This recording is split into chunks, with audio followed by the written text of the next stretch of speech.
पूर्व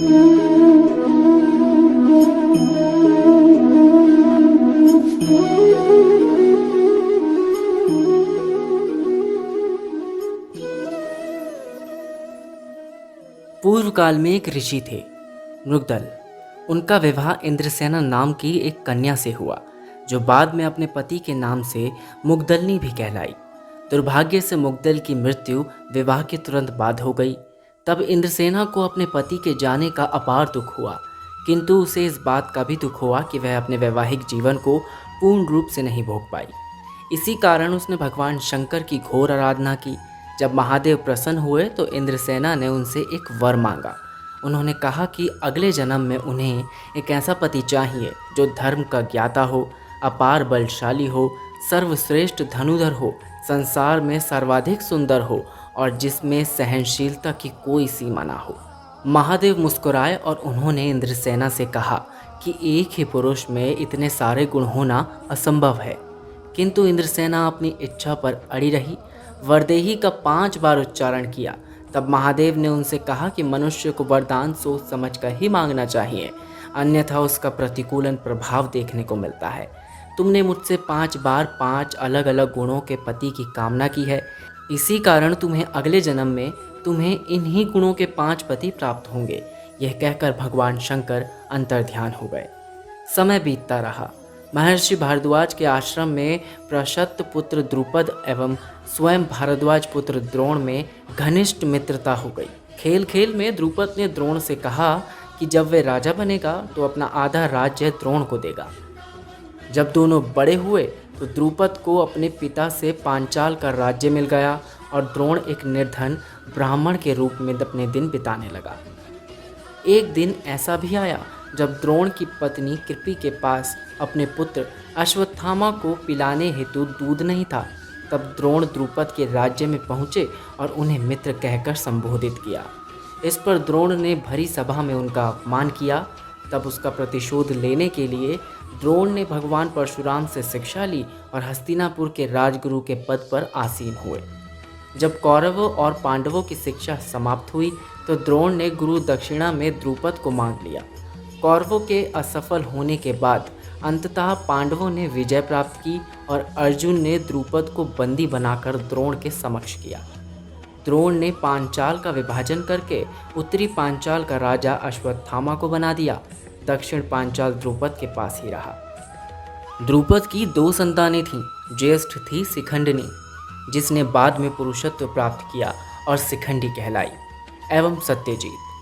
किंतु द्रोण से प्रतिशोध लेने के लिए द्रुपद को एक दिव्य पुत्र की आवश्यकता थी, इसीलिए उन्होंने एक यज्ञ करवाया। फिर उसी यज्ञ से एक पुत्री का भी प्रादुर्भाव हुआ। द्रुपद की पुत्री होने के कारण वह द्रौपदी कहलाई, पांचाल की राजकुमारी होने के कारण पांचाली भी कहलाई, यज्ञ से प्रकट होने के बाद यज्ञ सेना भी कहलाई और सांवले रंग के कारण उसका नाम कृष्णा भी पड़ा। द्रौपदी को इंद्राणी सची का अवतार भी माना जाता है।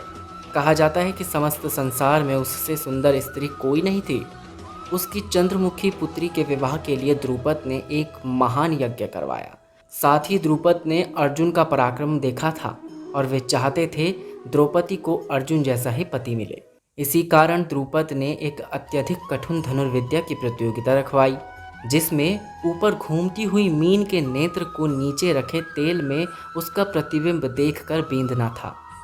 तत्पश्चात ब्राह्मण रूपी अर्जुन ने उस धनुष पर प्रत्यक्षा भी चढ़ाई और मत्स्य की आंख को एक ही बाण में बींध भी दिया, और जिसके बाद द्रौपदी का वरण किया।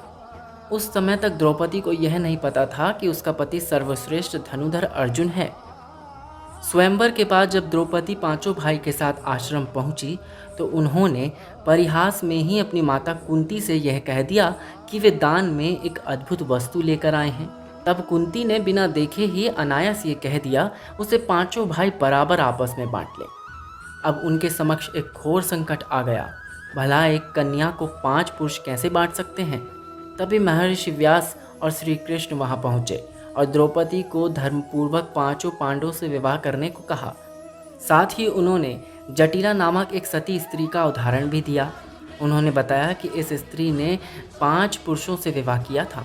इसके अतिरिक्त 10 प्रचेताओं का विवाह भी मारीषि नामक एक कन्या से हुआ था। इसके पश्चात भी द्रौपदी के मन में संशय देखकर श्री कृष्ण ने उन्हें उनके पूर्व जन्म की बात याद दिलाई थी, जिसमें उन्होंने महादेव से 5 पति पाने का वरदान मांगा था।